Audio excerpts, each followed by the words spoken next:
Hi అండి. ఈరోజు వీడియోలో టమాటా చికెన్ సూప్ని చేసుకుందాం. చలికాలంలో వేడివేడిగా కారంగా ఈవినింగ్ పూట తీసుకోవాలనిపిస్తుంది కదా. ముందుగా చికెన్ని చిన్న చిన్న పీసెస్లా చేసుకొని ఉప్పు కారం మసాలా వేసి ఉడికించి పక్కన పెట్టుకొని, ఇప్పుడు ఇన్స్టెంట్ సూప్కి ఒక గ్లాస్ వాటర్లోనే సాల్ట్ వేసుకొని మరిగించుకొని, సూప్ పౌడర్ని కూడా వాటర్లో వేసి ఉండలు లేకుండా బాగా కలుపుకొని, ఇప్పుడు మరిగించిన హాట్ వాటర్లోని వేసుకొని ఒక 5 to 10 minutes మరిగించుకుంటే మనకి ఇక్కడ ఆప్షనల్ కొద్దిగా ఇందులో నూడిల్స్ అయినా వేసుకోవచ్చు, లేదా చికెన్ అయినా వేసుకోవచ్చు, ఆప్షనల్.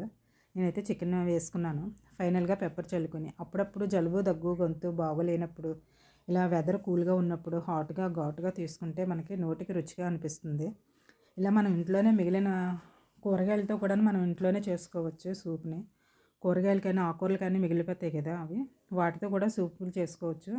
మనం వేస్ట్ కాకుండా కూడా ఉంటుంది. మనం ఇలా చేసుకుంటే మనకి కూడా హెల్త్ పరంగా మంచిది కూడా.